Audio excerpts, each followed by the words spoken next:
Bem-vindos de volta, viciados em Shadow. Da última vez, Kai fez o impossível ao derrotar sozinho um chefe de grau Jade, achando que aquilo era o fim. Não era. Porque no exato momento em que a vitória se acomodou, o céu se rasgou como se a própria realidade tivesse cansado de seguir as regras, e um dragão branco de grau mítico, nível 100, despencou na arena como um chefe final que simplesmente não deveria existir. Pela primeira vez em muito tempo, até Shadow hesitou. Porque aquilo não parecia um chefe. Parecia um bug no equilíbrio do jogo.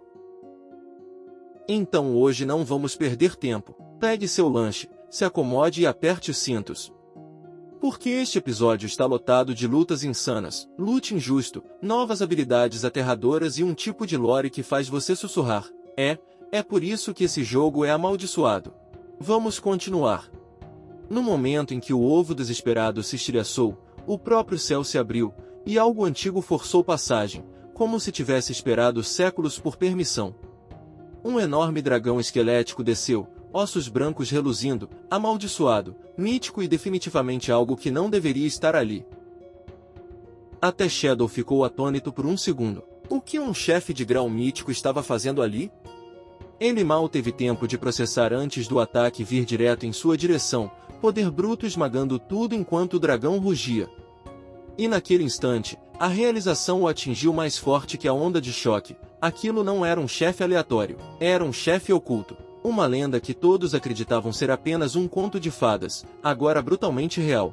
No chão abaixo, a princesa desesperada se mexeu, sua forma humana despertando lentamente, uma aura branca emanando de seu corpo, como se tivesse sido chamada por aquele rugido. Shadow observou, imóvel, enquanto ela se erguia no ar e flutuava em direção ao enorme crânio do dragão, não com medo, mas com saudade. Em vez de sacar uma arma, ela voou direto para o rosto da criatura e envolveu o focinho dela com os braços, sem feitiços. Sem resistência.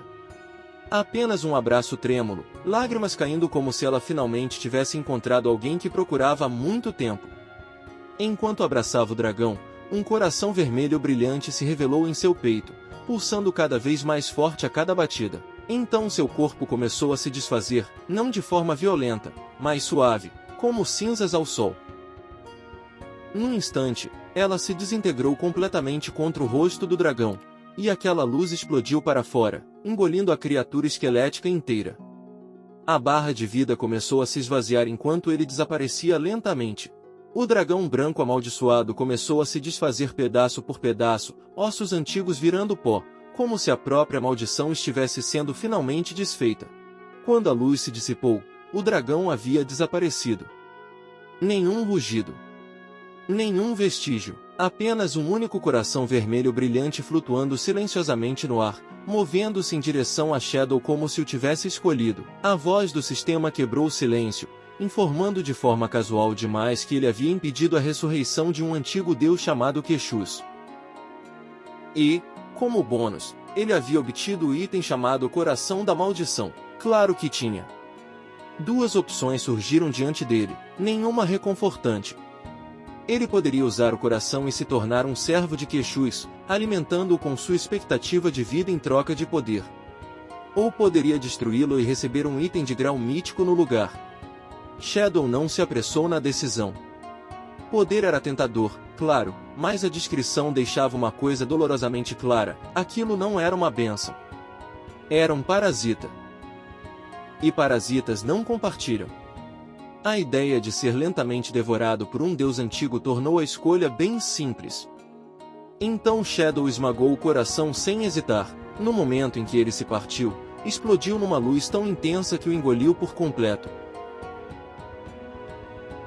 Por um breve instante, não havia nada, sem som, sem chão, sem céu.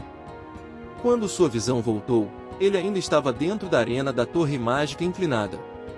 Mas algo estava errado. Muito errado. Ele usava uma máscara de guerreiro. Ele havia sido teleportado para algum lugar, e aquele não era mais o seu corpo. A máscara tinha chifres. Inumana. Pertencia a outra pessoa. A confusão mal teve tempo de se instalar quando uma jovem princesa de cabelos esverdeados correu até ele, olhos brilhantes, voz calorosa, chamando-o por um nome que não era Shadow, Artes. À frente deles, um jovem de cabelos brancos e chifres estava sentado casualmente sobre um muro, observando a paisagem. A princesa perguntou se ele iria sair novamente, o tom já carregado de desconfiança. Artes sorriu de forma constrangida e explicou que uma nação inimiga havia invocado um monstro-polvo perto do porto e que, como guardião do reino, ele precisava ir. Dever, perigo, coisa de herói, a desculpa de sempre. A princesa explodiu. Ela o acusou de mentir e lembrou que ele havia prometido ensiná-la a artes do vento naquele dia. Artes tentou acalmá-la rapidamente, dizendo que voltaria ainda naquele mesmo dia, afinal ainda era cedo. Isso só a deixou mais furiosa. Ela gritou que não era uma criança que ele pudesse enganar e apontou que a costa ficava a 7 dias de viagem. Não havia como ele voltar naquela noite. A raiva dela se afiou quando comparou ao próprio pai, disparando que todos os homens eram mentirosos e canalhas, o dedo apontando como se a própria traição estivesse diante dela. Sem jeito, Artes saltou do muro e tentou acalmá-la, perguntando onde ela havia aprendido palavras daquele tipo, antes de tirar um estranho objeto prateado, parecido com uma escama. Ele o chamou de escama da promessa. Sob o testemunho dela, explicou que qualquer um que quebrasse uma promessa perderia suas asas e jamais poderia voar novamente. A princesa congelou, corando imediatamente, e afastou a ideia, insistindo que não queria que ele perdesse as asas. Só de pensar nisso, ela claramente se apavorou. Artes suavizou a expressão, prometeu que não quebraria sua palavra e disse para ela não subestimar suas habilidades de vento. Então, como se quisesse provar o ponto, ele abriu um magnífico par de enormes asas brancas. Os olhos dela brilharam na hora, estrelas quase se formando enquanto ela elogiava como aquela transformação dele era sempre linda e incrível. Honestamente, sutileza nunca foi uma opção ali. Antes de partir, Artes prometeu que voltaria e que jantariam juntos. Depois explicou que seus 3 guardas das sombras ficariam para lhe fazer companhia. Com isso, ele saltou para o céu, as asas o levando para longe enquanto ela acenava e lhe desejava uma viagem segura. Observando-o desaparecer, a princesa cerrou os punhos, declarando que, se ele estava se esforçando tanto, ela não podia ficar para trás. Ordenou que os guardas das sombras a seguissem, ela iria preparar os ingredientes para um grande jantar. E foi aí que Kai finalmente entendeu. Aquilo não era um teste. Não era aleatório. Ele estava assistindo a uma memória selada dentro do coração da maldição, um passado compartilhado entre a princesa desesperada e o dragão branco. O dia passou de forma tranquila. A princesa riu enquanto vagava pela floresta com os guardas, colheu cogumelos, observou curiosa um coelho estranho e pescou à beira de um lago silencioso. À distância, a torre mágica inclinada permanecia serena, vigiando o reino como sempre fizera. Ao anoitecer, exausta mas feliz, ela apresentou um enorme banquete que havia preparado sozinha. Orgulhosa, listou os pratos, rocha no vapor, pizza de cinzas vulcânicas, aparentemente, todos eram os favoritos dele. De alguma forma, ela se sentou à mesa, esperando, convencida de que ele retornaria a qualquer momento. Mas a noite chegou em silêncio. Sua cabeça acabou pendendo, e ela adormeceu ali mesmo, cercada por comida fria e esperança intacta. Um atendente idoso a despertou gentilmente, dizendo que estava muito tarde e que era hora de descansar, apontando com cuidado que os pratos haviam esfriado. Ela despertou sobressaltada, percebendo em pânico quanto tempo havia passado. Desesperada, exigiu saber onde Artes estava. Por que ele não tinha voltado? A expressão do atendente escureceu ao explicar que os relatórios da linha de frente eram sombrios e que o general Artes provavelmente se atrasaria. A batalha não estava indo bem. Ela se recusou a aceitar, insistindo que ele era o guardião mais forte do reino, que qualquer inimigo seria batido como gado diante dele. A confiança ainda estava ali, mas já começava a rachar. Então a verdade atingiu com mais força. O atendente revelou que a nação inimiga havia sacrificado dezenas de milhares de vidas para invocar um horrível monstro marinho, tão grande quanto uma cidade, coberto por incontáveis tentáculos, com olhos tão aterradores que apenas vê-los podia enlouquecer uma pessoa. A certeza dela se despedaçou, e naquele exato momento, a escama da promessa em suas mãos rachou, e se partiu. Seus olhos se arregalaram em horror. Isso significava que ele havia quebrado a promessa. Se ele não retornasse antes da meia-noite, perderia suas asas. O pânico tomou conta imediatamente. Ela agarrou o atendente, chamado erudito Lúven, e o arrastou consigo, implorando para que a levasse até seu pai, um cavaleiro dragão que talvez soubesse como remover a maldição. Se Artes perdesse as asas no meio da batalha, ele morreria. Ela arrombou uma porta, e congelou. Artes estava ali, ileso, calmo como sempre, perguntando por que ela parecia tão desesperada. O alívio a atingiu como uma onda gigante. Ela correu até ele, agarrando-se a ele, chorando enquanto confessava o quanto tinha ficado aterrorizada e como estava feliz por ele estar a salvo. Abraçando-a com cuidado, ele a tranquilizou, dizendo que havia voltado por causa da promessa deles.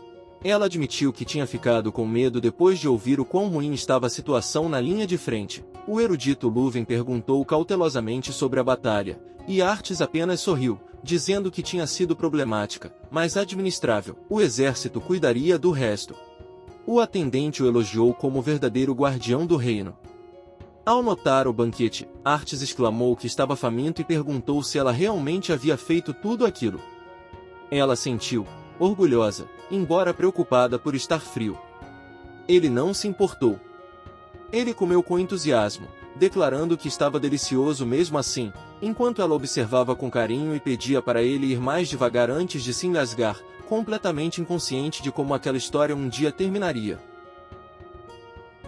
O erudito Lúven os observava com um sorriso silencioso de alguém testemunhando a história sem perceber. Mais tarde naquela noite, no topo da torre mágica inclinada, o anúncio finalmente veio. Era hora de aprender a usar as artes do vento, como ele havia prometido. A princesa respondeu àquele momento grandioso com um bocejo enorme. Quando Artes perguntou se ela estava cansada, ela nem tentou negar, explicando que tinha passado o dia inteiro preparando o banquete e sugerindo treinarem no dia seguinte. Ainda assim, o desejo venceu o cansaço. Ela se jogou no chão, abraçou a perna dele com os dois braços e implorou descaradamente para que ele se transformasse em sua forma verdadeira e a levasse para voar mesmo assim. Artes hesitou, lembrando que o rei havia proibido estritamente aquela manobra perigosa. O lembrete teve o efeito oposto. Ela agarrou sua armadura, a raiva explodindo, acusando-o de chegar tarde, jogando todo o esforço dela na cara dele, mais uma vez, chamando de canalha ingrato e sem apreço pelo trabalho doméstico. Artes suspirou, o suspiro de um homem que já sabia que tinha perdido. Ele concordou, mas apenas depois de fazê-la jurar que não contaria ao rei, a menos que quisesse vê-lo sendo repreendido até a morte. A fúria dela desapareceu num piscar de olhos, substituída por um sorriso tão brilhante que provavelmente violava várias normas de segurança. Promessas feitas, segredos garantidos. Artes fechou os olhos enquanto a energia azul girava ao seu redor, o poder tornando o ar pesado. Num clarão ofuscante, sua forma se expandiu, ossos se remodelando, escamas florescendo até que um magnífico dragão branco estivesse onde antes havia um cavaleiro. A princesa encarou em puro assombro, aproximando-se para tocar suavemente o focinho dele com reverência. Enquanto isso, Artes sussurrava para que ela tivesse cuidado. Energia verde ergueu com facilidade, colocando-a sobre a cabeça dele como se aquilo fosse a coisa mais natural do mundo. Artes disse para ela se segurar. Então, com uma única e poderosa batida de asas, lançou os dois no céu noturno. E eles começaram a desaparecer à distância, voando rápido.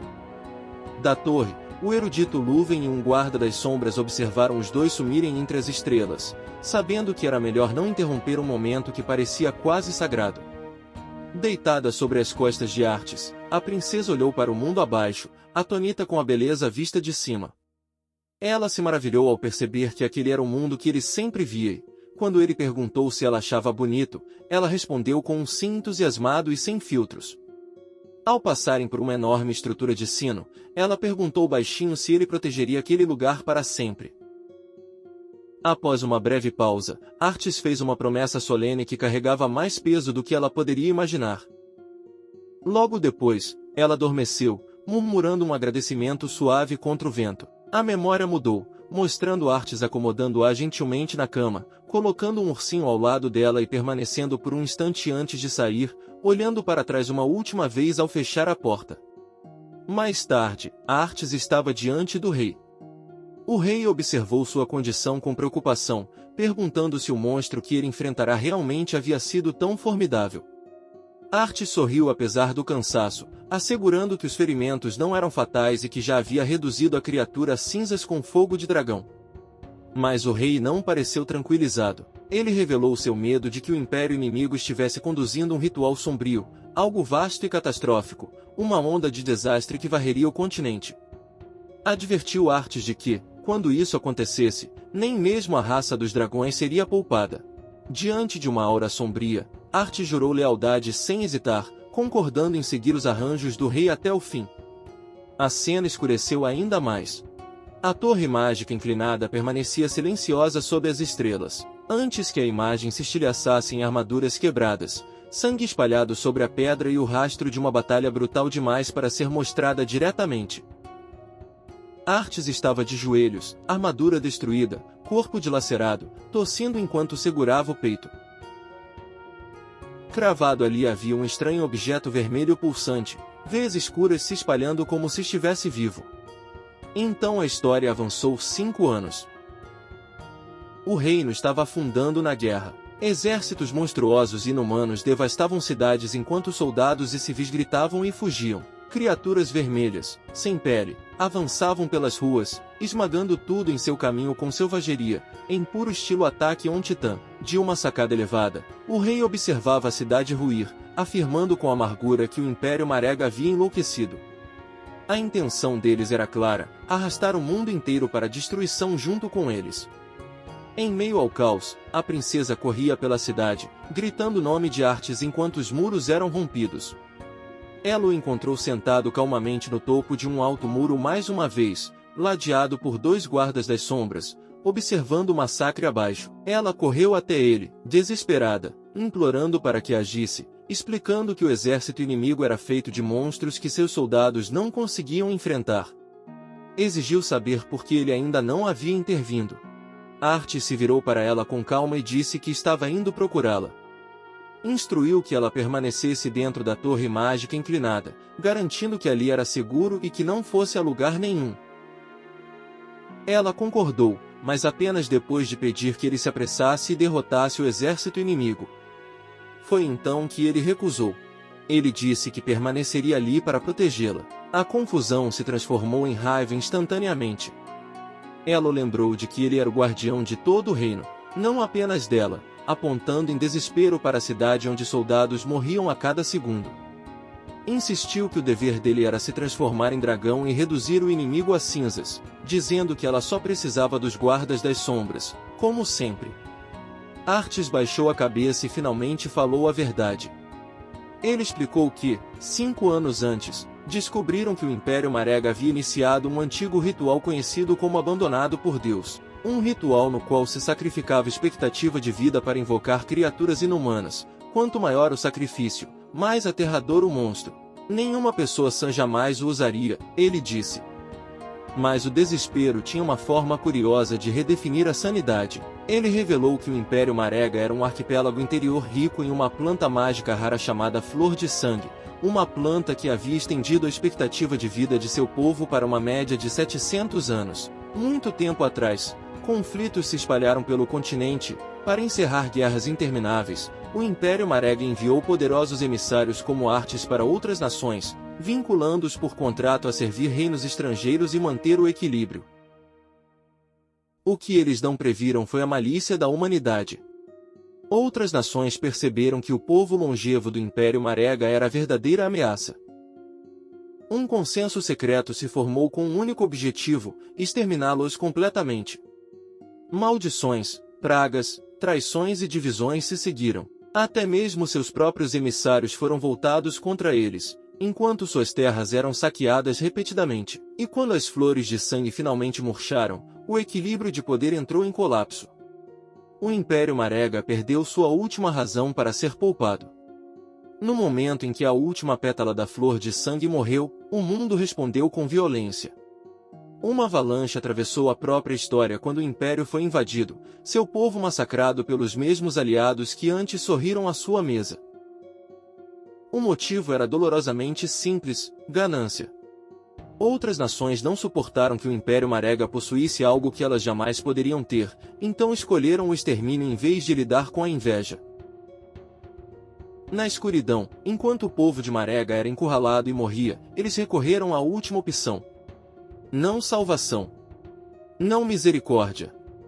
O ritual chamado abandonado por Deus. Energia roxa inundou uma câmara construída de ossos, avançando como um pesadelo finalmente desperto. Aquilo não era um ritual para abençoar, era uma maldição feita para pagar. Cada cidadão do Império Marega foi marcado, sua expectativa de vida sendo drenada enquanto formas monstruosas cresciam dentro de seus corpos. Um a um, aquelas criaturas irromperam, nascidas do sacrifício, existindo com um único propósito: a destruição da humanidade. Ao terminar de relatar aquele horror, Artes se virou novamente para a princesa, sua expressão já pedindo desculpas pelo que estava prestes a dizer. Lentamente, ele revelou o rosto. Crescimentos grotescos e ensanguentados cobriam suas feições, pulsando como cicatrizes vivas. Com tristeza contida, explicou que não podia mais se transformar em dragão, nunca mais.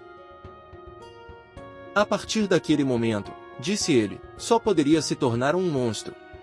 A princesa congelou, o choque a atravessando enquanto sussurrava o nome dele, exigindo saber por que aquilo tinha acontecido.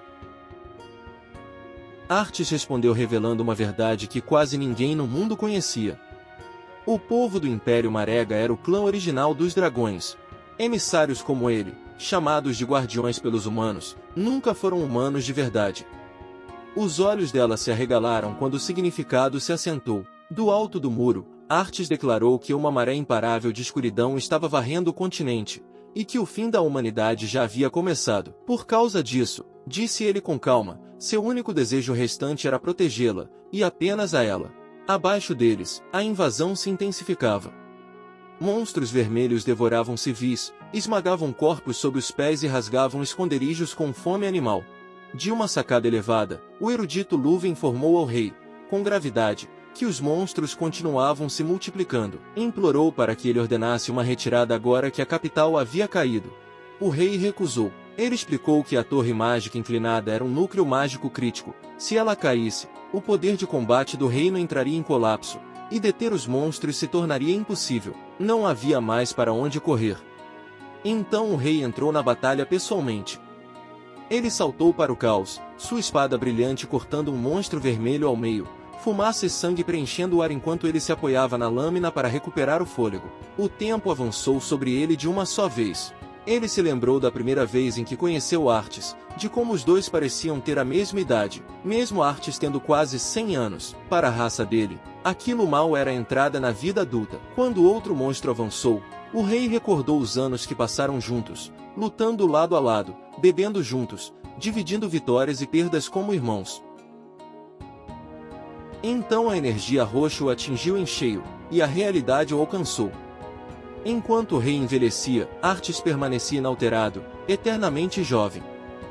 A distância entre eles aumentou conforme a coroa obrigava o rei a tomar decisões que Artes jamais conseguiria entender.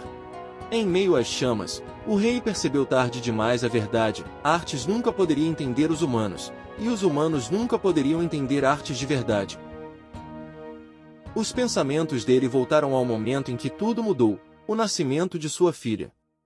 Ele se lembrou de Artes segurando a princesa recém-nascida com mãos cuidadosas, e de como a esperança retornou ao vê-los demonstrando o mesmo carinho pela criança. Essa esperança foi destruída quando uma nova ameaça surgiu diante dele. Um monstro gigantesco envolto em sombras, com olhos roxos brilhantes, reuniu uma esfera de energia azul, pronto para apagar o que ainda restava do reino. O rei encarou a frente, calmo, aceitando o próprio destino. Quando o impacto veio, a luz o engoliu por completo. O corpo dele desapareceu. E no último instante, o arrependimento tomou conta, ele estava errado sobre tudo. A explosão atravessou o castelo, anunciando ao mundo a derrota do rei. Da torre mágica inclinada, a princesa viu o clarão ao longe e gritou, horrorizada. Ao lado dela, Artes disse em voz baixa que a capital havia caído, e que os monstros viriam atrás deles em seguida. Como se tivessem sido invocados pelas palavras dele, criaturas de asas escuras desceram do céu. Um guarda das sombras gritou um aviso quando o enxame se chocou contra a barreira azul da torre. Artes a tranquilizou, dizendo que a barreira era forte, quase impossível para monstros quebrarem. Então o erudito Lúven apareceu no alto do muro, gravemente ferido. A princesa gritou o nome dele, mas Lúven explicou que tinha vindo por ordem do rei para escoltá-la para longe. Artes concordou, dizendo que usaria a magia do vento para enviá-los a um local já preparado. Lúven confirmou que tudo estava pronto. Então ele hesitou, e entregou a verdade. O rei tinha caído. A princesa cambaleou ao ouvir a explicação de que o pai dela havia planejado que ela escapasse para um país vizinho. Desesperada, ela perguntou se Artes iria com eles. Artes sorriu com tristeza e perguntou para onde ele poderia ir. Os monstros lá embaixo, ele disse, eram o povo dele, os Marega. Para os humanos, ele seria um inimigo não importa para onde fugisse, e seria caçado até morrer. De joelhos na beira do muro, ele olhou para baixo e aceitou seu destino. O campo de batalha de um cavaleiro se torna o túmulo de um dragão, declarou ele. E ali ele permaneceria até o tempo de vida dele se esgotar. O luto endureceu em determinação no rosto da princesa. De repente, ela se afastou do erudito Lúven com um salto, e a magia do vento a levou de volta até Artes. Flutuando diante dele, ela declarou que, se ele ficasse, ela se tornaria a cavaleira dragão dele. Aquele era o lar dela, disse ela, e ela o protegeria ao lado dele. O domínio dela sobre o vento estava perfeito, agora só faltava um contrato.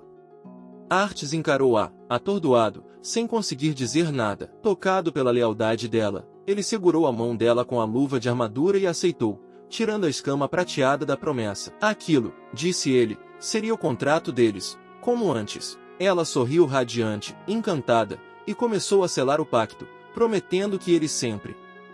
Ele a interrompeu. A promessa deles, disse ele baixinho, era nunca mais se verem. O sorriso dela desabou em descrença. Antes que ela pudesse reagir, Artes soltou uma rajada violenta de vento, arremessando a princesa e o erudito Lúven para longe da torre. Enquanto voavam, ele confiou a segurança dela ao erudito. Ela gritou o nome dele, a confusão e a traição rasgando a voz dela enquanto era levada para longe. Sozinho no alto do muro, cercado pelo vento e por sua aura azul, Artes disse para ela ir. O lugar dela, insistiu ele, não era ao lado de um dragão. O mundo não apenas se quebrou depois disso, ele virou do avesso. Os olhos do erudito Lúven ficaram vermelhos quando ele deu um passo à frente. Antes que qualquer um entendesse o que estava acontecendo, a mão dele atravessou direto o peito da princesa. Artes assistiu da torre, paralisado em descrença, enquanto a traição acontecia diante dele. A princesa nem teve tempo de reagir. O horror substituiu o ar quando a vida dela foi arrancada na frente dele. Quando o erudito caiu, ele forçou um último aviso a Artes, arfando que os Marega não eram os únicos amaldiçoados. O rosto dele se contorceu no meio da frase, engolido por crescimentos vermelhos grotescos. E então a verdade irrompeu. Do corpo de Lúven explodiu um monstro enorme de tentáculos, rasgando a carne ao tomar o coração da princesa e devorá-lo. Rindo, a criatura zombou do dragão branco, perguntando se matar quem ele amava era uma vingança adequada por ter sido queimado por chamas de dragão no passado. Ela ergueu o corpo sem vida e o coração ensanguentado, gargalhando como se aquilo fosse um teatro feito só para ele. Então, só para garantir, ela esmagou o coração com a própria mão. Foi aí que Artes e os guardas das sombras se moveram. Os olhos deles incendiaram de vingança quando um dos guardas desabou num vórtice de escuridão e usou uma habilidade chamada Sombra da Aniquilação. Ele cortou a criatura em pedaços e ainda pegou o corpo da princesa no ar enquanto ela caía. O monstro não se importou. Ele ignorou o ataque com desdém, rosnando, enquanto o guarda das sombras se ajoelhava e envolvia a princesa numa aura azul brilhante.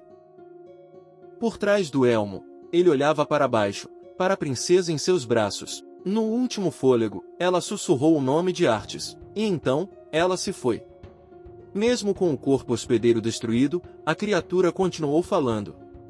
Ela explicou que o tempo de vida sacrificado pela raça do dragão branco era ridiculamente pequeno, mal suficiente para invocar um fragmento de sua forma verdadeira. Ela revelou que suas sementes já haviam sido espalhadas por toda parte, parasitando hospedeiros, esperando pacientemente para amadurecer e explodir, como tinha acontecido dentro do velho erudito. Ela lembrou Artes de que os monstros dominando o mundo tinham nascido do próprio povo dele, e apontou que o próprio Artes era profundamente amaldiçoado, capaz de se transformar a qualquer momento, e que ele sempre soube que o destino da princesa seria trágico. Então ela enfiou a lâmina mais fundo, sugerindo que talvez, só talvez, o próprio Artes pudesse ter sido o monstro destinado a matá-la. A criatura saboreou as emoções transbordando dele: ódio, luto, raiva, desespero. Ela chamou tudo aquilo de lindo, poderoso. E então, fez uma oferta. Ela se apresentou como Quexus, um deus antigo governante deste mundo. E disse que podia ouvir as batidas violentas do coração de Artes. Ela prometeu que ele poderia mudar tudo, vencer os monstros, proteger o reino e até ressuscitar a princesa para que os dois ficassem juntos para sempre. Tudo isso, disse ela, poderia ser alcançado com uma simples transação. O preço era o coração dele. Sozinho no muro, cercado por monstros alados, Artes encarou a escolha que nenhuma alma deveria enfrentar: deixar a princesa morrer e ser consumida pelos monstros, ou aceitar o acordo e permitir que ela se erguesse como cavaleira dragão dele, protegendo o reino pela eternidade. Do hospedeiro agonizante, Quexus o pressionou a se apressar. O tempo de vida estava se esgotando. E naquele momento, Artes fez sua escolha. Com um som horrível e úmido, ele arrancou o próprio coração pulsante do peito enquanto o guarda das sombras observava, horrorizado. Quexus o elogiou imediatamente, declarando que ele tinha escolhido certo. O deus colocou uma suposta bênção naquele coração, fazendo-o flutuar para o céu numa explosão violenta de luz, prometendo que ele bateria para sempre. Quexus explicou o pacto. A princesa receberia o coração e despertaria com um poder imenso. Artes ficaria sem coração, mas não morreria, nem humano, nem um monstro sem mente. O coração brilhante desceu e entrou no corpo da princesa. E, com satisfação cruel, Quexus declarou que Artes se tornaria um dragão guardião, condenado a permanecer ao lado dela por toda a eternidade. A dor o rasgou quando a transformação começou.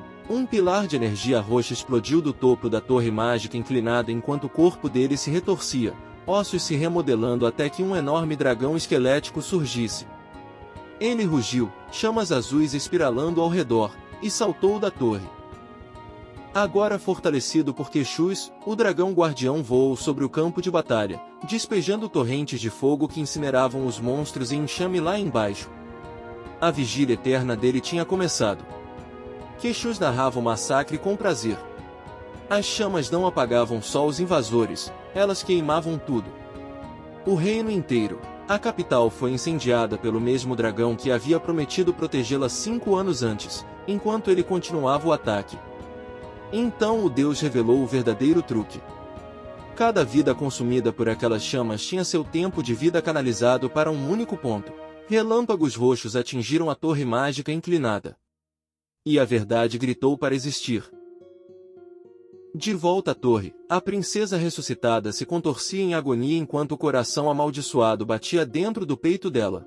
Sombras explodiram para fora quando o corpo dela começou a se transformar. Apêndices monstruosos cresceram, consumindo-a por completo enquanto ela se tornava o núcleo vivo de uma enorme besta de tentáculos. Com a princesa transformada, Quexus declarou triunfante que todo o tempo de vida colhido agora pertencia a ele. Ele admitiu que seu poder ainda era limitado, e incapaz de parasitar diretamente a raça dos dragões, obrigando-o a usar uma humana como hospedeira temporária. Mas ele estava confiante, o tempo jogava a favor dele. A princesa monstruosa olhou para o dragão esquelético circulando no alto e se perguntou por que ele não tinha voltado agora que o reino tinha acabado. Havia algo errado naquela ausência. Então 2 escamas prateadas brilhantes apareceram diante dela. Quexus as reconheceu instantaneamente. As escamas da promessa. Votos que o dragão branco tinha feito muito antes do acordo. O primeiro voto era brutal na simplicidade, ele nunca mais veria a princesa. O segundo era ainda mais profundo, ele permaneceria para sempre preso à missão de proteger a grande torre do reino. Queixus entendeu na hora. Aquilo era desafio. O dragão branco tinha previsto tudo, usando os próprios votos como correntes para se prender à torre mágica inclinada, selando-se longe da princesa que amava. Em vez de virar um peão útil, ele escolheu se tornar um guardião vazio e incansável. Queixus explodiu de fúria, amaldiçoando o dragão por preferir uma existência sem mente a ser seu servo. Negado do prêmio, ele jurou que transformaria a torre em seu ninho, drenando o tempo de vida de qualquer tolo que ousasse se aproximar. E um dia, prometeu ele, retornaria totalmente restaurado e governaria o mundo novamente. A memória se dissolveu em silêncio, deixando apenas a imagem da torre erguida e solitária enquanto as eras passavam. Então a realidade estalou de volta. Shadow reapareceu no topo do telhado desolado da torre mágica inclinada, com energia roxa ainda se enrolando ao redor do coração. Ele ficou ali, processando a tragédia que tinha acabado de testemunhar, dizendo a si mesmo que aquilo podia ser apenas lore do jogo, mas sabendo que não era só um jogo, tinha sido real demais. Deliberado demais, como se fosse história de verdade usando o disfarce de um game. Antes que ele pudesse se afundar nisso, energia roxa escura girou ao redor dele. E uma janela do sistema apareceu, parabenizando-o por obter uma habilidade de grau mítico, Sombra da Aniquilação. A habilidade invocava 3 clones de sombra por 7 segundos, cada um imitando perfeitamente suas técnicas e causando dano total. A descrição ainda acertava em silêncio, eram as mesmas sombras que o dragão branco tinha criado para proteger o que mais importava. Elas tinham sido mantidas por 15 anos usando pura força mental. Shadow encarou a própria mão, reconhecendo o poder daquela memória, e entendeu o que isso significava. Por 7 segundos, o dano dele poderia ser multiplicado por 4. Isso não era só uma habilidade, era um terror de grau mítico. Mais notificações surgiram. Ele recebeu a chave do esconderijo da torre, chegou ao nível 19, ganhou 360 pontos de evolução, 7 equipamentos e livros de habilidade. Entre as recompensas havia uma chave de portal e um mapa antigo que levava a uma área de nível 20 chamada Ruínas da Cidade do Crânio. Shadow parou. Ele nunca tinha ouvido falar daquele lugar.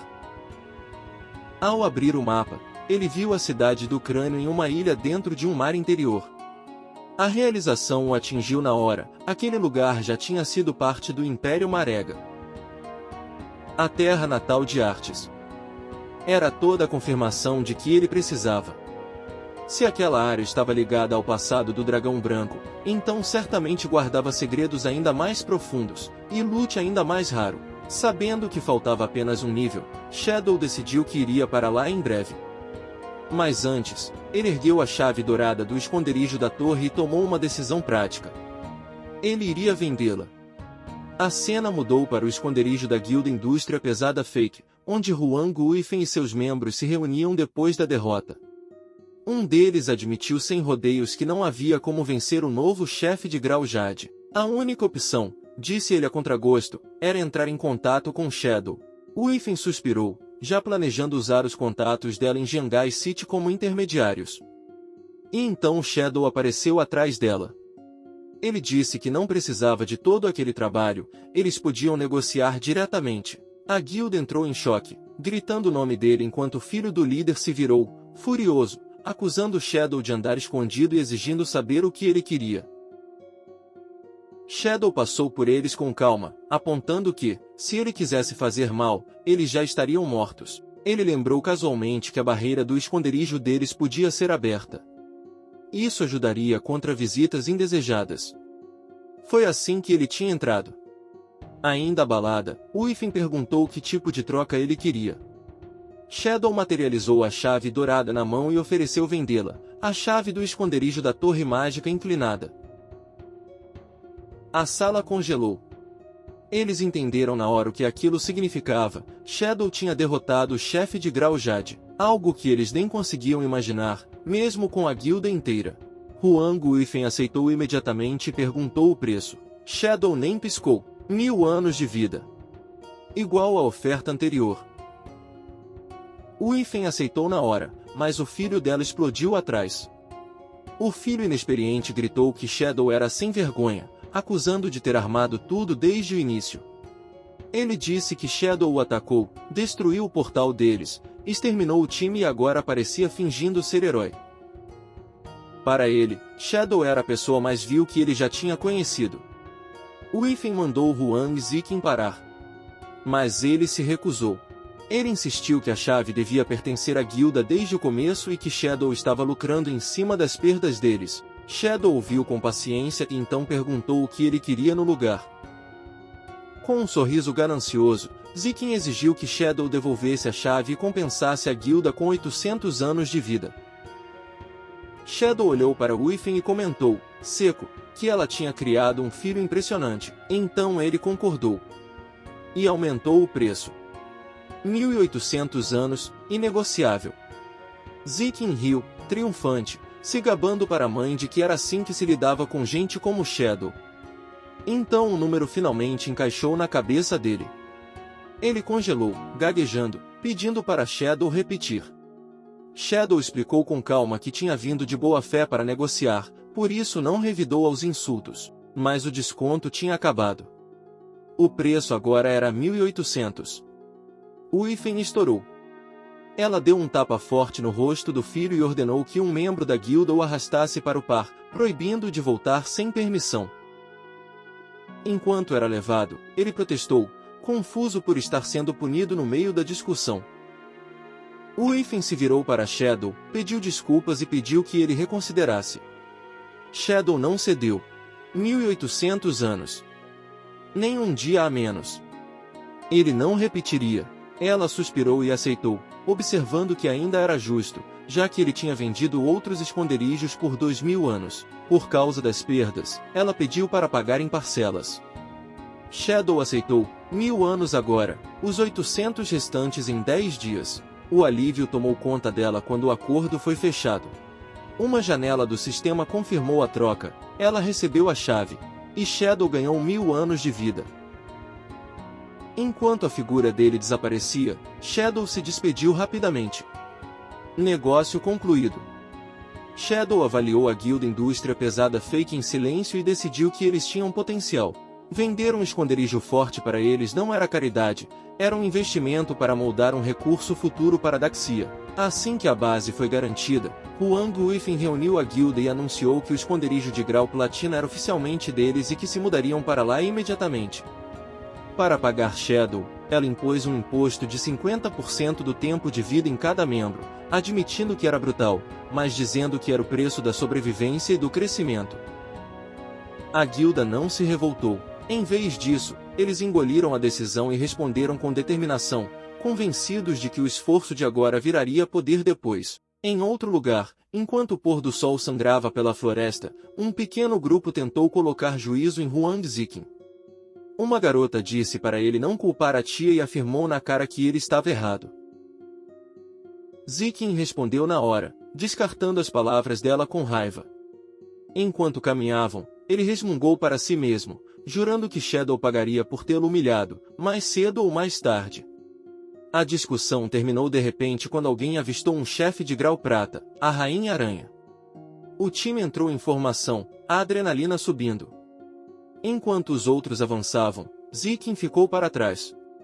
Os companheiros se avisaram sobre veneno e lembraram a garota de preparar um feitiço de desintoxicação, e ela confirmou sem a menor preocupação. Então, em vez de ajudar, Ziqin se virou e saiu correndo. Enquanto fugia pela mata, ele desprezou os companheiros, convicto de que eles mereciam qualquer coisa que acontecesse. Ele cuspiu insultos na direção da garota que ousou dar lição nele, se perguntando por que a mãe dele achou que fazia sentido juntá-lo com gente assim. Ele encontrou um lugar isolado e se agachou, o ressentimento fervendo por dentro. Na cabeça dele, a guilda inteira era feita de covardes que só cresciam devagar e com segurança. Poder, ele acreditava, vinha de agarrar cada oportunidade, exatamente como Shadow devia ter subido. Sorrindo com malícia, Ziqin decidiu que não era o idiota que todos pensavam. Ele zombou da ideia de enfrentar Shadow no impulso. Isso seria burrice. Ele tinha um plano melhor. Do inventário, ele invocou um vaso escuro e ornamentado, com um único olho vermelho. Ele declarou que aquilo era um tesouro vindo de um baú de grau jade, enquanto uma janela do sistema o identificava como vaso abissal. A descrição prometia poder, bastava enfiar a mão dentro para ganhar uma habilidade forte aleatória, mas com recarga de 2 dias. Zeke enfiou a mão. Quando ele puxou de volta, estava segurando um pequeno objeto grotesco e carnudo. O sistema anunciou que ele havia adquirido uma habilidade de grau épico, Maldição da Marionete Abissal. A habilidade permitia transformar qualquer cadáver em uma marionete controlável, mantendo todas as habilidades do falecido. Zeke explodiu em uma gargalhada maníaca. Com Shadow morto, ele pensou, poderia escravizá-lo e se tornar intocável, verdadeiramente invencível. Enquanto ele comemorava, o vaso abissal brilhou com uma luz roxa ominosa.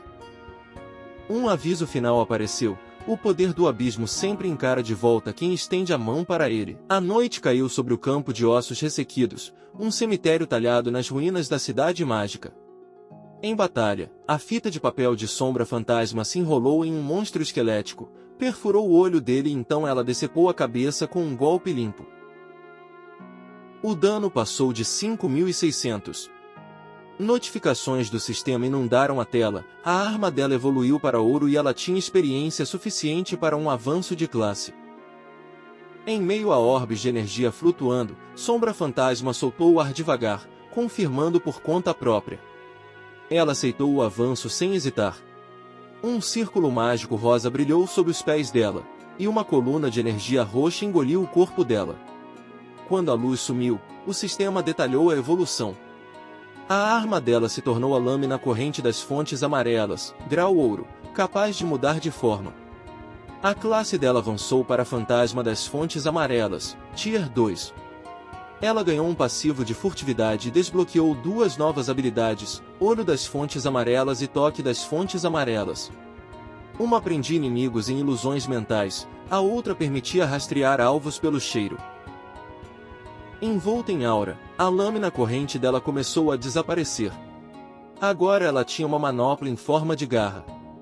O sistema informou que ela causaria dano dobrado em inimigos de nível mais baixo, com 50% de chance de queimá-los.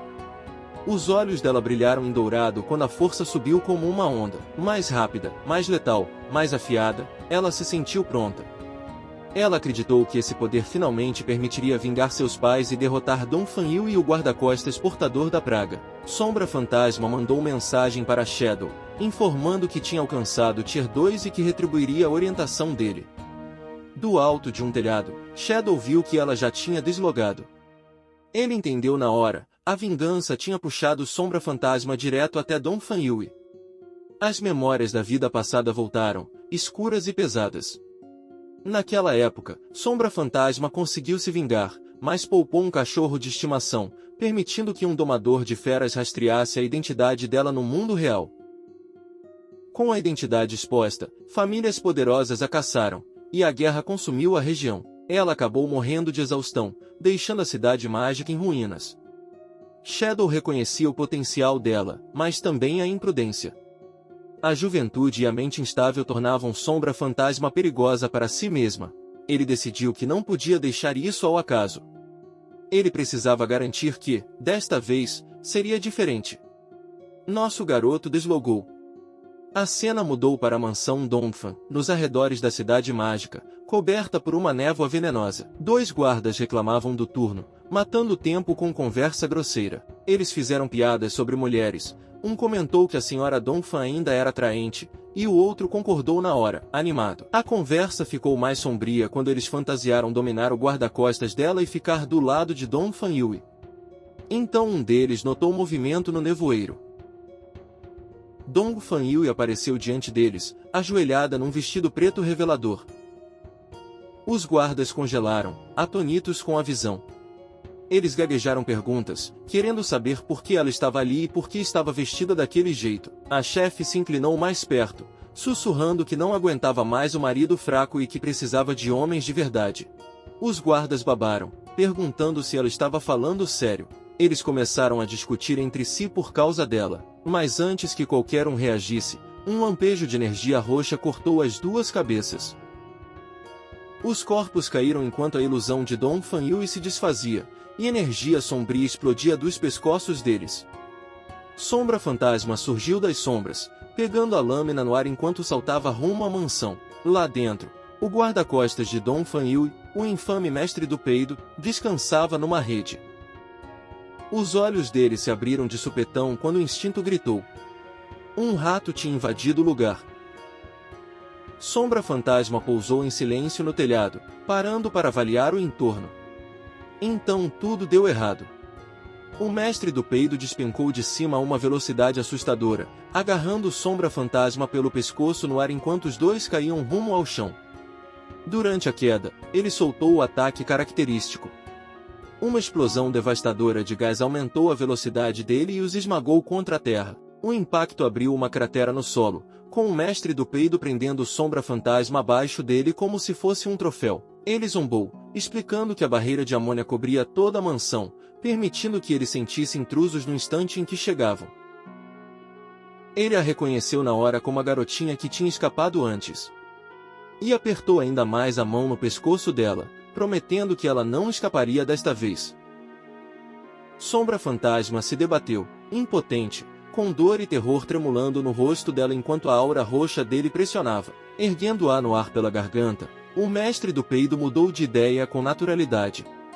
Ele comentou que preferia esperar até ela ficar mais forte. Com um sorriso distorcido, admitiu que, se ela continuasse evoluindo, talvez virasse uma adversária realmente satisfatória. Só de pensar nisso, ele ficou animado demais.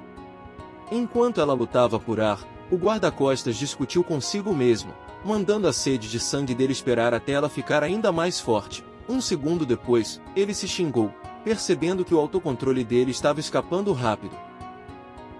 O debate interno quebrou. A mão dele apertou com um estalo nojento, e os olhos dele se arregalaram em horror quando ele entendeu o que tinha feito. Ele tinha esmagado Sombra fantasma até a morte. Em pânico, ele soltou o corpo sem vida dela, gritando em choque quando ele bateu no chão. Então o tempo parou. Uma garra de energia roxa atravessou o peito dele pelas costas. Congelado em descrença, ele se virou para ver Sombra fantasma ali, com o braço enterrado nas costas dele e os olhos brilhando em vermelho. O corpo no chão não era ela, era um chamariz. Gaguejando, ele exigiu saber como aquilo era possível. Ele tinha sentido ela morrer. Fria e calma, Sombra fantasma contou a verdade. Ele estava preso na ilusão dela desde o começo. Ela explicou que era a nova habilidade dela, o olho das fontes amarelas, e então ordenou que ele morresse.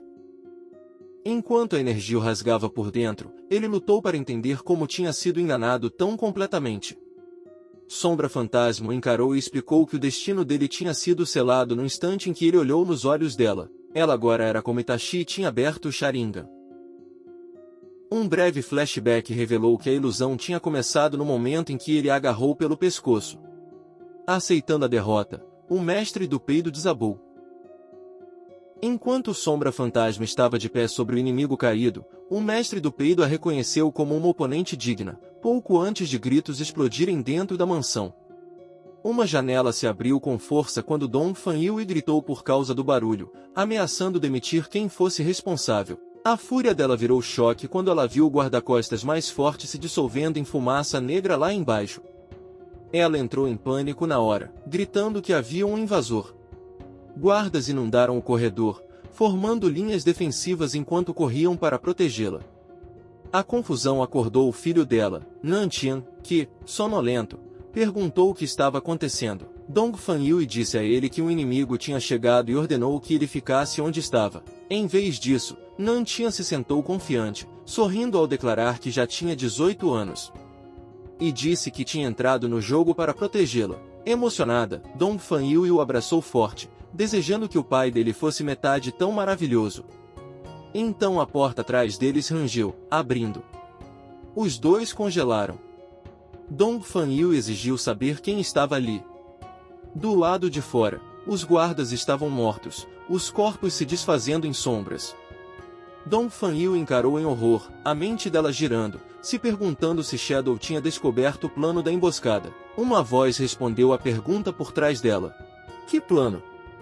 A forma invisível de Sombra Fantasma saiu das sombras. Dong Fanyu girou, exigindo saber quem ela era e por que estava sendo atacada, insistindo que não existia rixa entre elas. Sombra Fantasma perguntou com calma se Dong Fanyu realmente não a reconhecia. Os olhos dela arderam em vermelho quando ela ordenou que Dong Fanyu olhasse direito. O reconhecimento cortou como uma lâmina. Dong Fanyu percebeu que a garota que ela acreditava estar morta estava bem diante dela. Antes que ela reagisse, a energia de Sombra Fantasma atravessou o corpo dela. De pé sobre a inimiga caída, Sombra Fantasma a chamou de demônio e mandou ela morrer. No quarto, Nantian e o cachorro dele se encolheram sob as cobertas, tremendo. Sombra Fantasma explicou por que tinha vindo. Dong Fanyu tinha assassinado os pais dela, então agora ela iria matá-la diante do filho. Quebrado e chorando, Dong Fanyu aceitou o destino, mas implorou pela vida do filho. Sombra Fantasma riu. A lâmina de energia dela ergueu Dong Fanyu no ar enquanto Nantian gritava pela mãe. Sombra Fantasma zombou do pedido, perguntando com que direito ela ainda fazia exigências. Dong Fanyu insistiu que aquilo era problema entre elas e que o filho dela não tinha nada a ver com isso. Sombra Fantasma gritou de volta, perguntando se Dong Fanyu tinha pensado em inocência quando massacrou os pais dela. Com um último grito, Sombra Fantasma soltou uma explosão devastadora, apagando Dong Fanyu numa tempestade de energia sombria. Da cama, Nantian e o cachorro dele assistiram, em terror. Ofegante, Sombra Fantasma ficou no meio do estrago, com a vingança concluída.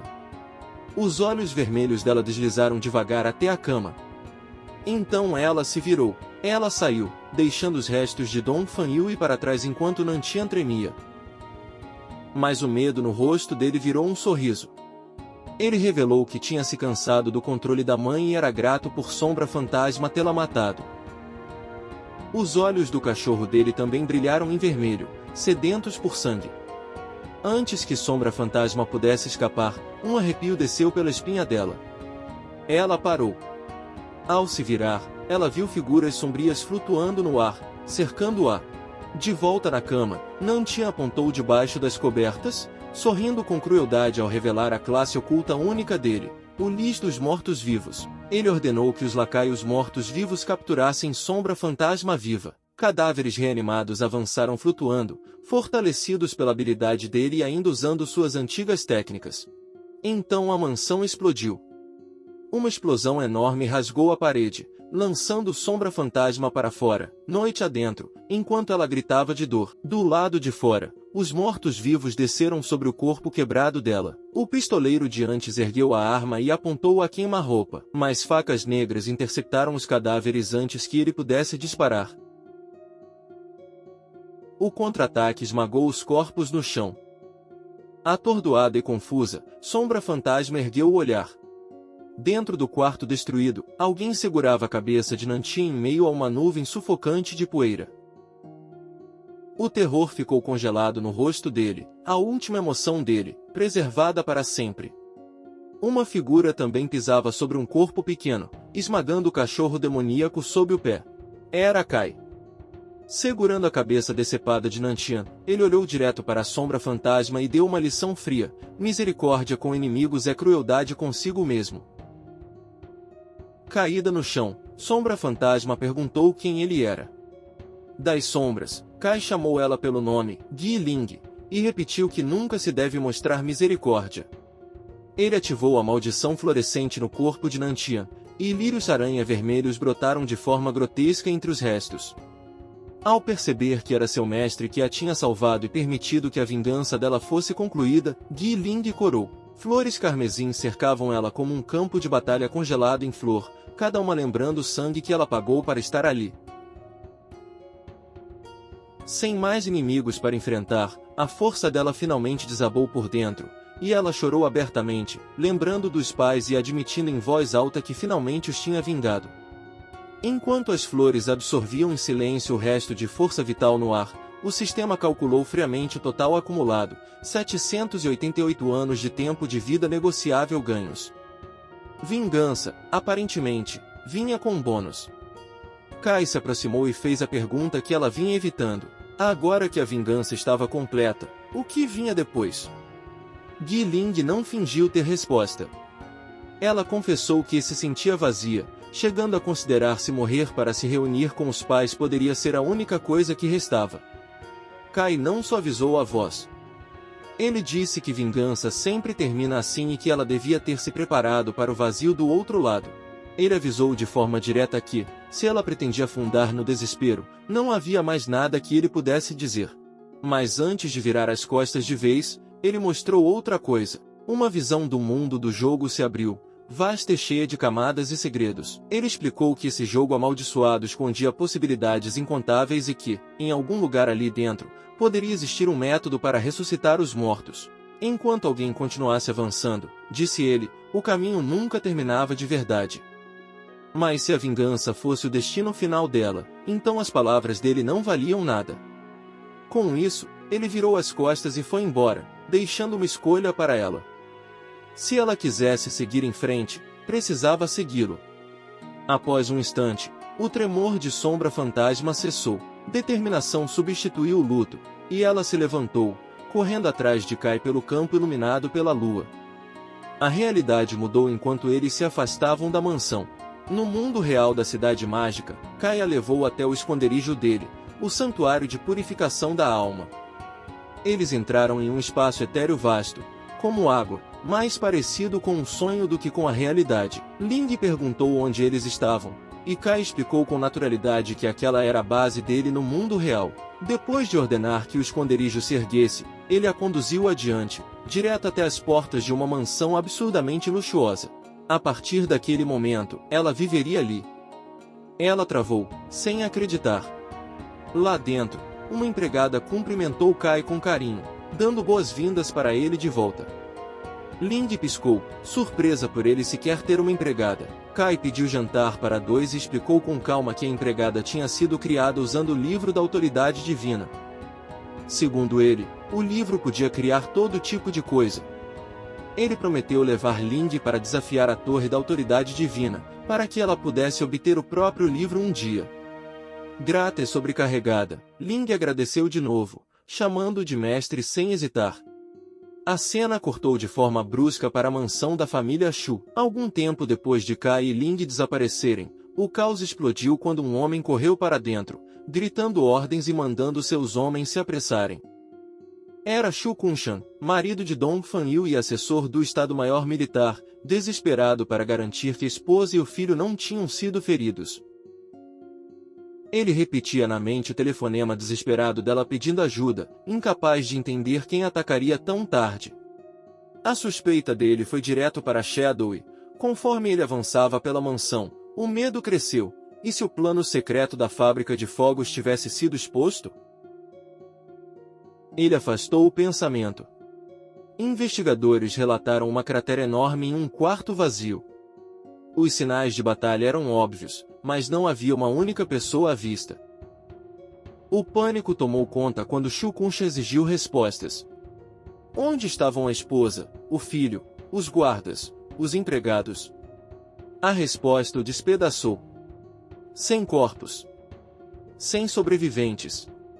Sem rastros. A realização o atingiu como um desabamento. Era exatamente igual à vez em que a família Dongfan tinha desaparecido. A esposa dele, o filho dele, não podia ser. O luto virou fúria quando ele cambaleou para trás, gritando que Shadow tinha matado a família dele. Ele exigiu um mandado imediato de prisão para Shadow. Foi aí que Lin Qingji entrou. Ela perguntou com calma como ele podia ter tanta certeza. Shu Kunshan retrucou, insistindo que Shadow já tinha exterminado a família Dongfan uma vez antes. Sem se abalar, Lin Qingji apontou a falta de provas naquele caso e questionou se a certeza dele vinha de outra coisa. Talvez rancor pessoal ou conhecimento interno. As palavras dela bateram forte.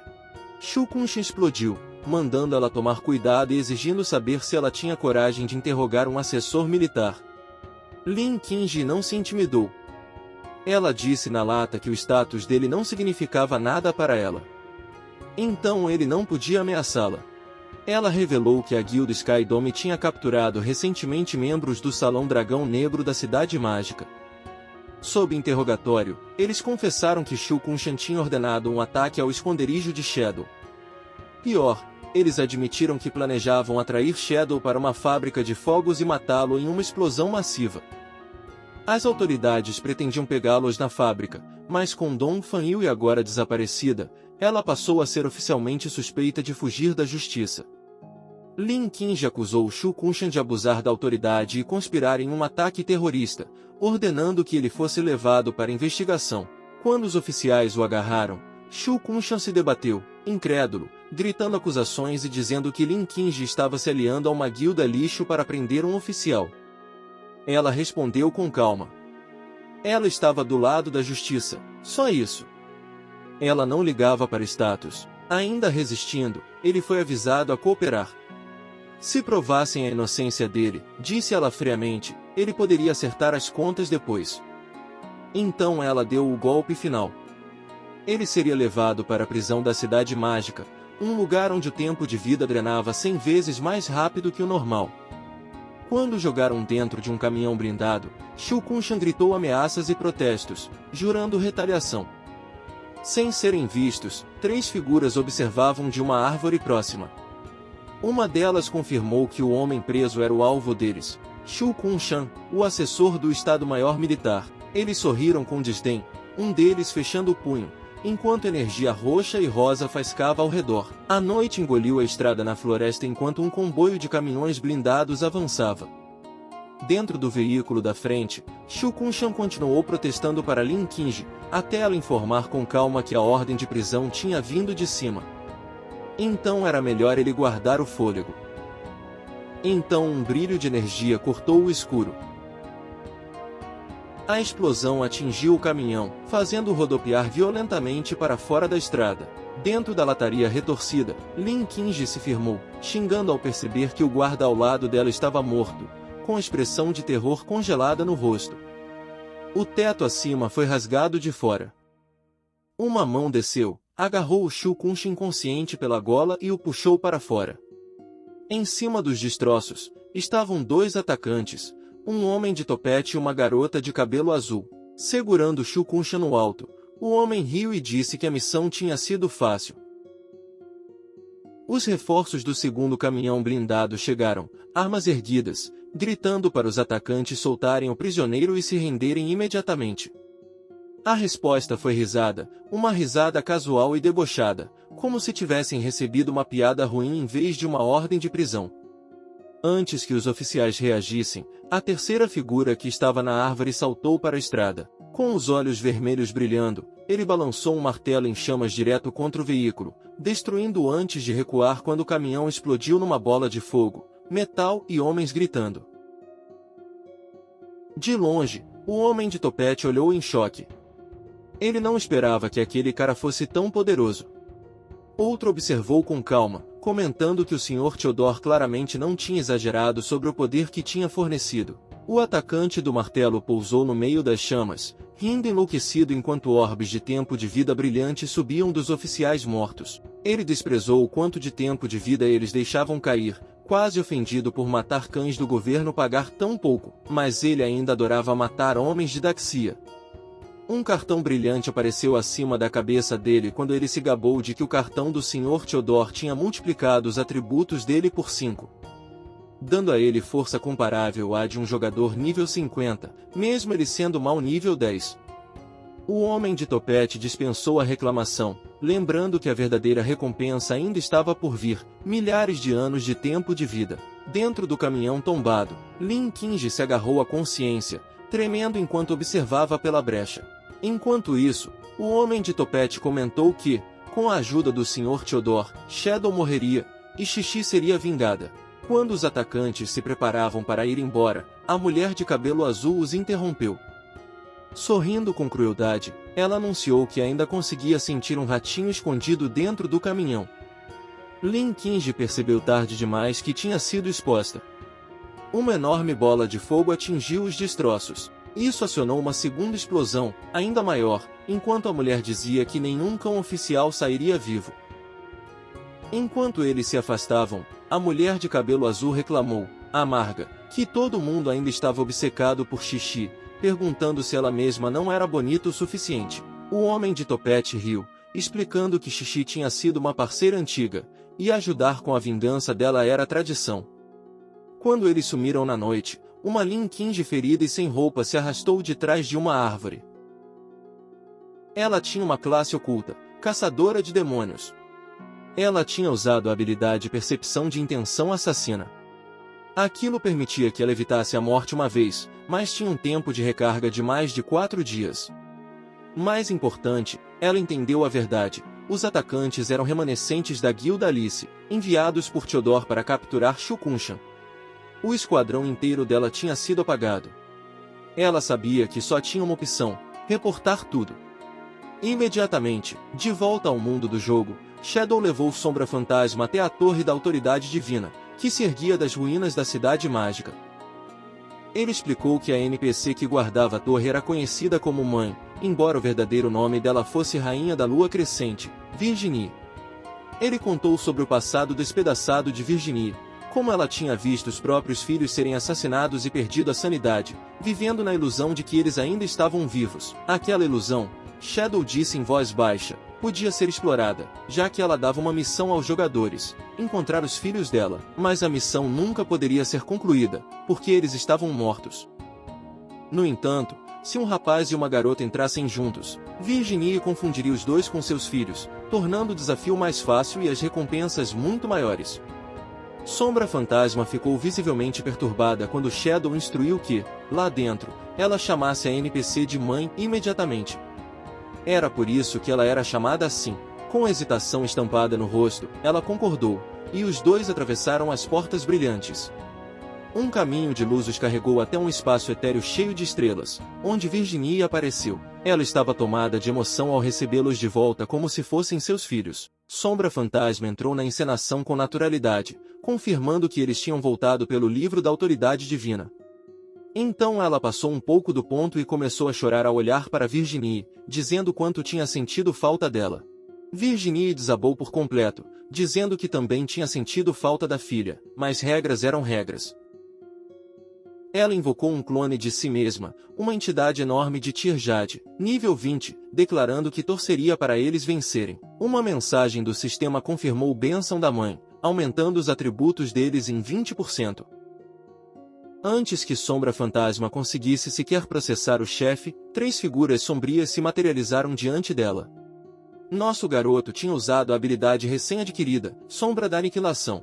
Então ele usou o movimento clássico dele, Corte Sombrio Instantâneo. Os clones se moveram no mesmo instante que ele, soltando uma tempestade de cortes que causou mais de 1 milhão de dano instantaneamente. A combinação apagou o avatar em um único batimento. O sistema declarou o desafio concluído. Sombra Fantasma ficou paralisada, encarando o espaço onde um monstro de grau já desistira instantes atrás. O clone começou a se dissolver em uma luz dourada, enquanto os clones de Shadow permaneciam de pé, ameaçadores. Sombra Fantasma ficou atrás do nosso garoto, ainda atordoada com a técnica impossível que acabará de testemunhar. 3 clones. Uma morte instantânea. Ela queria saber que tipo de habilidade era aquela. A rainha Virginie desceu suavemente, ainda sorrindo dentro da própria ilusão, elogiando Allen e Ana pela força e bravura. Ela entregou à pequena Ana uma pilha de livros azuis brilhantes, oferecendo todos os 9 livros de presentes divinos que possuía. Sombra Fantasma, talvez ainda imersa demais no papel, a abraçou com força, chorando enquanto agradecia a mãe. Enquanto Kai observava em silêncio, ele sabia muito bem como os jogadores tinham explorado aquela bondade até Virginie drenar o próprio tempo de vida até a morte. Virginie se virou para Kai e perguntou o que ele desejava. Ele pediu o livro divino da pulseira de comunicação. Ela se desculpou, dizendo que não tinham naquele momento. Mas imediatamente se ofereceu para criar um usando o próprio tempo de vida. Quando ela lhe entregou o livro divino, o sistema confirmou o item, deduzindo 150 dias de tempo de vida de Kai em vez disso. Virginie sorriu calorosamente, tocada por o filho ter cedido o próprio tempo de vida em vez de deixá-la se sacrificar. Ela disse que ele não precisava fazer isso, mas Kai pediu que ela aceitasse como um presente para a mãe dele e se virou para ir embora. Enquanto eles partiam, Virginie chamou por eles, dizendo a Ana que permanecesse ao lado do irmão se algum perigo surgisse. Sombra Fantasma corou, lançando um olhar para Kai e se perguntando se ele realmente poderia ser o irmão mais velho dela algum dia. Ela correu até ficar ao lado dele e perguntou de forma brincalhona se, a partir de agora, deveria chamá-lo de mestre ou de irmão. Kai parou de repente. Ele se virou com um olhar aterrador, os olhos brilhando, e disse que ela podia chamá-lo do que quisesse, menos de irmão. Sombra Fantasma congelou, chocada com a rejeição tão direta, e concordou de forma constrangida enquanto ele se afastava. Ao segui-lo, ela não conseguiu deixar de se perguntar que passado doloroso tornava aquela única palavra inaceitável. Naquele momento, a Capitã Eva entrou em contato com Shadow pelo chat de voz, perguntando se ele poderia dizer os nomes da lista de amigos. Shadow não entendeu de imediato, então Eva foi direta. Um assassino em série pervertido havia surgido na cidade de Jiangai, com 7 vítimas confirmadas, e as ruas já cochichavam que Shadow era o responsável. Ele descartou essa ideia imediatamente. Mas o timing era limpo demais para ser coincidência. Cada morte coincidia perfeitamente com os períodos de login de Shadow, e os métodos cuidadosos do assassino tornavam fácil acreditar que ele seria capaz disso, embora Eva deixasse claro que a equipe dela sabia que ele nunca cairia tão baixo. A mente de Shadow correu mais rápido que os rumores. Se alguém conseguia ligar os assassinatos aos horários de login dele, então aquela informação só podia ter vindo de dentro do círculo dele. Ele passou imediatamente pela lista de amigos em voz alta, citando o líder da guilda Cavaleiros Templários, White Snow, o velho Zan e a neta dele da guilda Skydome, e a própria companheira de guilda, Sombra Fantasma. Então fez a pergunta-chave: onde os corpos tinham sido encontrados? Eva respondeu que estavam espalhados por toda a cidade de Jiangai e perguntou se ele estaria disposto a investigar pessoalmente também. Shadow não hesitou, confirmando que iria averiguar. O alívio transpareceu na voz dela quando prometeu enviar os arquivos do caso, confiante de que ele pegaria o assassino em minutos. No instante em que a chamada terminou, Shadow se virou para a Sombra Fantasma e ordenou que ela deslogasse imediatamente. Aquilo era uma missão no mundo real. No esconderijo da mansão, Kai entregou a Gui Ling a pulseira de comunicação do livro divino, permitindo contato no jogo e na realidade. Então ele acrescentou outra surpresa, dando a ela a montaria Lobo Fantasma para acelerar a caçada. Gui Ling encarou os itens, incrédula, admitindo que não fazia ideia de como investigar crimes. Kai explicou com calma que já tinha descartado todos da lista de amigos. Como Darius e os outros reportavam diretamente aos oficiais, ele suspeitava que o vazamento vinha de dentro da força policial. Gui Ling era a escolha perfeita para o trabalho, porque o toque das fontes amarelas dela podia rastrear alvos por aura ou cheiro. Ele enviou os arquivos e disse que ela deveria se adaptar conforme fosse necessário. Com os punhos cerrados, Sombra Fantasma prometeu que descobriria a verdade. Enquanto isso, dentro de um quarto de hotel em Xangai, Tony e a garota de cabelo azul jogaram Shu Kunsha no chão.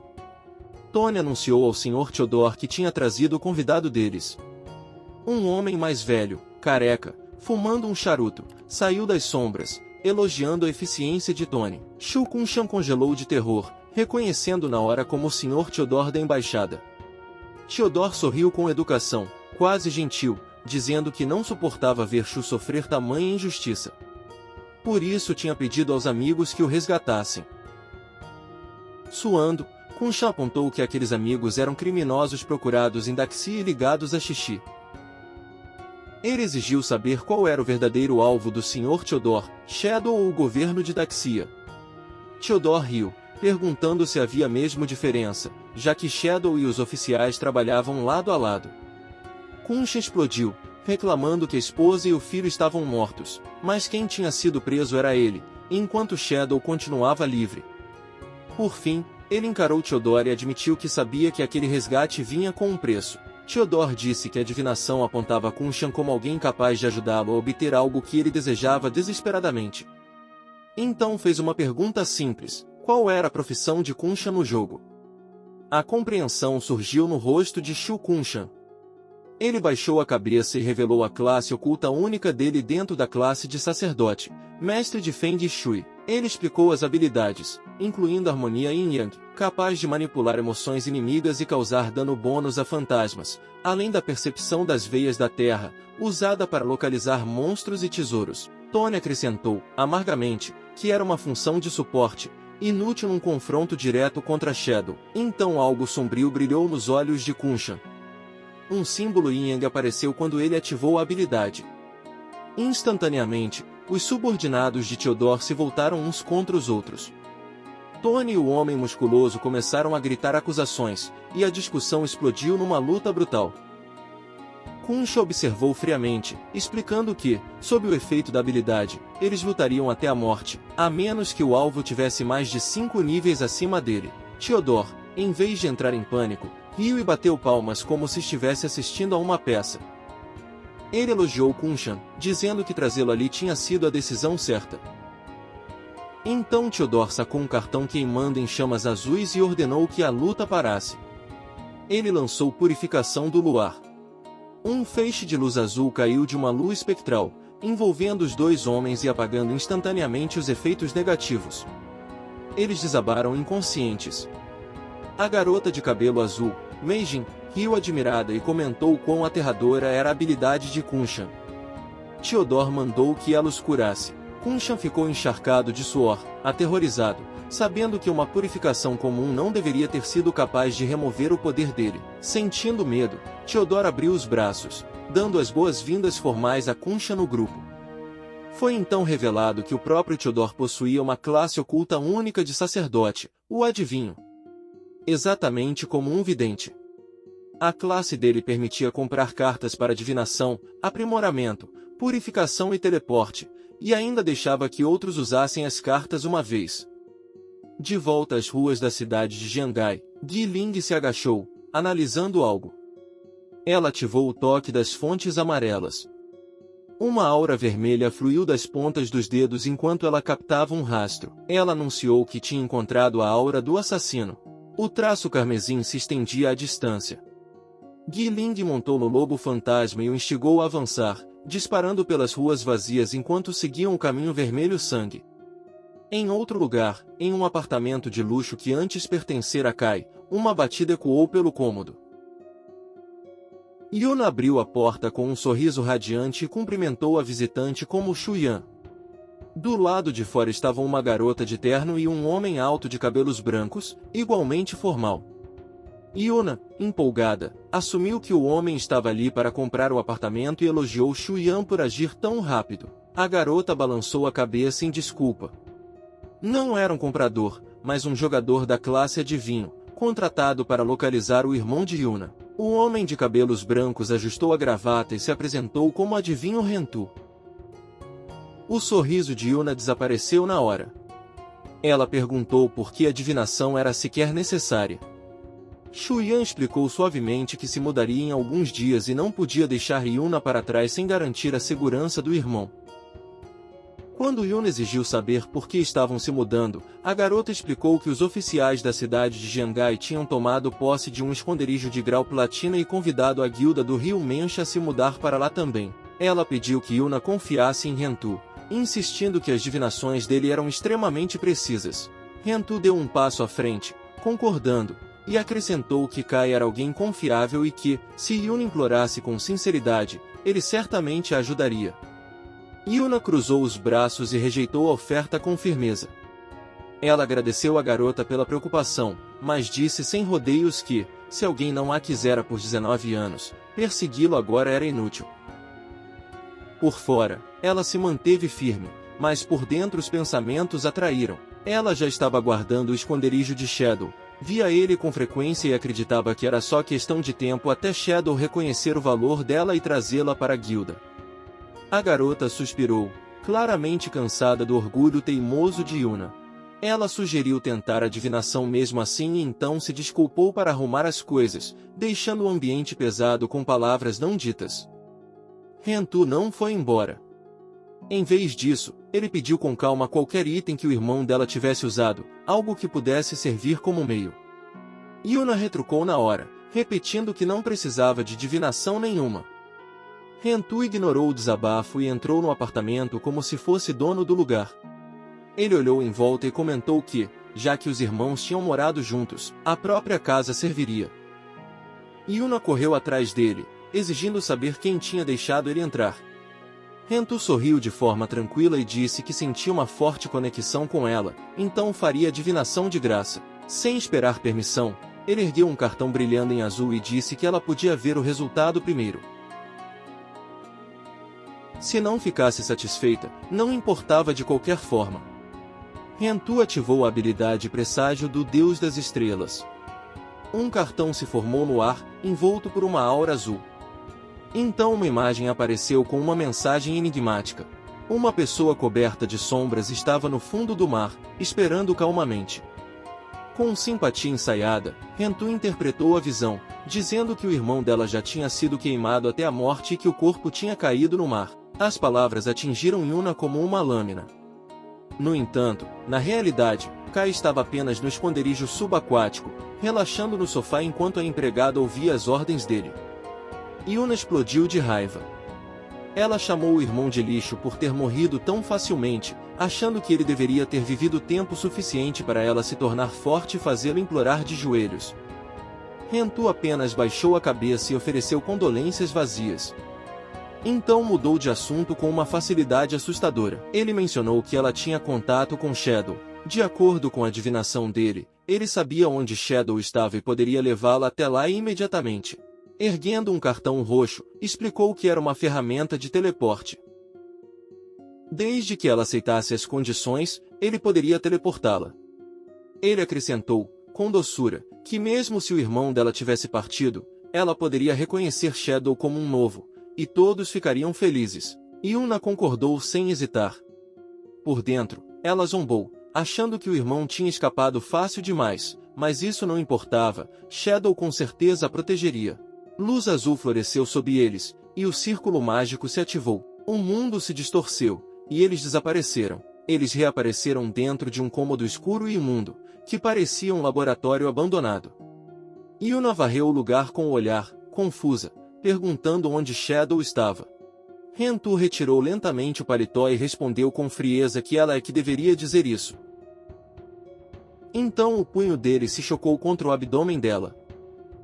O sangue espirrou enquanto Yuna tossia violentamente. Rentu a agarrou pela perna e a ergueu de cabeça para baixo, exigindo tudo o que ela sabia sobre Shadow. Aterrorizada e chorando, ela insistiu que na verdade não o conhecia. Rentu a chamou de mentirosa, lembrando que ela tinha se gabado de guardar a porta do esconderijo de Shadow e de vê-lo com frequência. O soco dele afundou no estômago dela enquanto ela pendia, indefesa. O corpo dela ficou mole quando perdeu a consciência. Rentu estalou a língua, irritado, surpreso por ela ter desmaiado tão fácil e decepcionado por não ter extraído uma única habilidade do jogo. Ele arrastou o corpo inconsciente dela pelo chão como um peso morto. Falando ao telefone, ele informou a pessoa do outro lado que a presa estava pronta. Com um sorriso faminto, perguntou quando poderia começar, reclamando que a lâmina dele já ansiava por sangue. Ele jogou Yuna sobre uma mesa de metal enquanto o chefe respondia. A ordem foi clara, nada de matar sem instruções adicionais. Rentu suspirou, frustrado, mas logo os olhos dele brilharam em vermelho, cheios de antecipação. Se não pudesse matá-la, decidiu, se divertiria aos poucos. Em outro lugar, um oficial observou que não havia registro de Shadow ter deslogado por 2 dias. Saindo do banheiro, ele raciocinou que extrair atributos do jogo aumentava a fome no mundo real, tornando sessões tão longas impossíveis. Ele concluiu que a capitã Eva não tinha denunciado Shadow porque suspeitava de uma armadilha. O oficial era Mauro. A expressão dele se fechou ao imaginar o público transformando Shadow em um serial killer odiado. Rindo baixinho, ele acreditou que, quando a revolta popular explodisse, os oficiais não teriam escolha a não ser eliminar Shadow por conta própria. De volta às ruas, o lobo fantasma avançava em silêncio pelo asfalto. De cima dele, Guy Ling anunciou que tinha chegado. Uma fita de energia vermelha se enroscava pelo ar. Do alto, ela avistou uma instalação de concreto e confirmou que a aura do assassino levava direto para lá. Ela saltou, ativando o passo sombrio enquanto se misturava à escuridão. Ao pousar sem fazer som na beirada de uma janela, espiou para dentro. No início, o alívio passou rápido pelo rosto dela. Depois se despedaçou em horror. Dentro do cômodo, Yuna estava pendurada no teto pelos pulsos. As pernas dela tinham sido decepadas. Como um completo psicopata, Rentu ajoelhava abaixo dela, a cabeça inclinada para trás em êxtase, declarando que fazia tempo demais desde que tinha se divertido tanto. A tentativa de logout de Yuna falhou, ela ainda estava em combate. Lágrimas escorriam pelo rosto dela ao perceber que escapar era impossível. As pernas tinham sido grosseiramente enfaixadas, a dor rasgava o corpo enquanto ela gritava, e Rentu ria baixo. Ela não conseguia entender como vender uma casa tinha levado aquele pesadelo. Com a morte se aproximando, ela implorou para que alguém a salvasse. No desespero, a imagem de Kai surgiu na mente dela. Ela pensou que, se o irmão estivesse ali, ele a resgataria. Ela o amaldiçoou por ter morrido e deixado ela sozinha. Então, de repente, uma luz verde envolveu o corpo despedaçado dela. Energia mágica começou a costurar a carne de volta. A confusão virou uma esperança frágil, alguém estava curando ela. Essa esperança foi esmagada quando Rentu olhou para cima, sorrindo de forma grotesca. Ele se apresentou novamente, revelando o ID dele no jogo como açougueiro e a profissão como sacerdote. Banho pela luz do próprio feitiço de cura, ele disse para ela não se preocupar. Ele não deixaria que ela morresse tão fácil. Cobrindo o rosto, ele riu de forma incontrolável, explicando a filosofia dele. O verdadeiro prazer vinha de brincar com a presa. Era por isso que ele tinha escolhido ser sacerdote. O sofrimento não era um efeito colateral, era o objetivo. O terror dominou Yuna por completo. Os olhos dela reviraram, espuma se formando nos lábios, e ela desmaiou. Rentu encarou o corpo dela, decepcionado, zombando por ela ser uma garota tão fraca. De repente, Rentu sentiu algo vindo em direção a ele. A confiança arrogante se quebrou quando ele se esquivou por pouco de um golpe veloz cortando o ar. Do alto, Guilinde desceu, os olhos roxos queimando na escuridão. Ela pousou como o próprio julgamento, liberando a lâmina das fontes amarelas. Uma lâmina brilhante atravessou Rentu e o ergueu, indefeso, no ar, enquanto ela perguntava por que ele matava pessoas. Então ela o encarou friamente e exigiu, mais importante ainda, saber por que ele tinha armado para Shadow pelos assassinatos.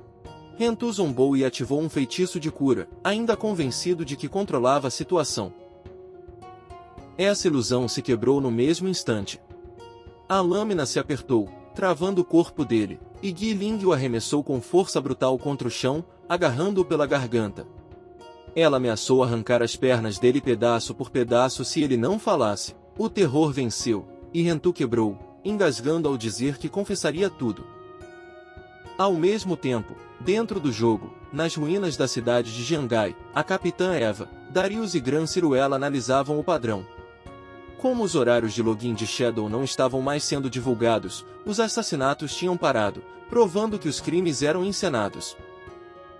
Gran Ciruela explodiu, dizendo que Shadow não era um predador doente, apontando que, se ele matasse, não deixaria corpos para trás. A capitã Eva concordou, mas alertou que a opinião pública não se importava com lógica. Ela explicou que o verdadeiro perigo era o caos.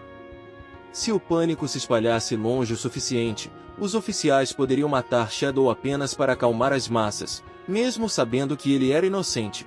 Quando Gran Ciruela perguntou se os oficiais sequer conseguiriam derrotá-lo, Eva deu uma resposta sombria. Não conseguiriam, e tentar faria o país sangrar, convidando um desastre estrangeiro. Outros países se aproveitariam para tentar arrancar Shadow das mãos deles. Assim, o jogador mais poderoso se tornaria o inimigo de Daxia. Darius insistiu que o nome de Shadow precisava ser limpo rápido. A capitã Eva ficou subitamente em silêncio, percebendo que o traidor só podia ser alguém dentro dos oficiais de Jiangai, e apenas um nome se encaixava. Em um escritório escuro, Mauro andava de um lado para o outro, suando em pânico. 2 dias sem Shadow deslogar significavam que algo tinha dado errado, e ele temia que Rentu tivesse arruinado tudo. A obsessão dele se torceu em ódio ao imaginar o rosto da Capitã Eva. Enquanto Shadow vivesse, ele acreditava, ela nunca seria dele. Segurando um cartão brilhante, Mauro se convenceu de que traria Daxia se isso significasse poder ter Eva. Então o celular dele vibrou. Uma mensagem de Rentu dizia que a presa tinha escapado e exigia tempo de vida para extrair uma habilidade de rastreamento. A fúria tomou Mauro ao perceber que a exposição o destruiria. Sem escolha, ele dirigiu sob um céu pesado até uma instalação industrial abandonada. Dentro do galpão, ele gritou pelo açougueiro, e então congelou. Yuna estava pendurada no teto. Ao lado dela, Rentu também estava suspenso, amarrado e inconsciente. Antes que Mauro pudesse reagir, energia roxa chicoteou das sombras, envolvendo o corpo dele e erguendo de cabeça para baixo ao lado dos dois. O pânico explodiu quando ele gritou por libertação, exigindo saber quem ousava tocá-lo. Gui Ling avançou, os olhos brilhando em vermelho, e disse calmamente que sabia exatamente quem Mauro era. Ela o chamou pelo que ele era, o filho do prefeito da cidade de Jiangai. Ela revelou que Rentu tinha confessado tudo, explicando como Mauro ordenava que os corpos fossem descartados durante os períodos offline de Shadow para incriminá-lo. Ela até libertou Rentu para usar como isca para atrair o verdadeiro mentor. Com um gesto da mão, Gui Ling soltou Rentu. Ela disse que a recompensa pela cooperação dele era simples, permissão para se divertir. Energia roxa inundou Rentu enquanto a loucura distorcia o rosto dele. Gui Ling ordenou que ele matasse Mauro do jeito que quisesse. Rindo de forma histérica, Rentu obedeceu, mandando o antigo chefe parar de se debater. Mauro gritou quando o bisturi cintilou em direção à garganta dele.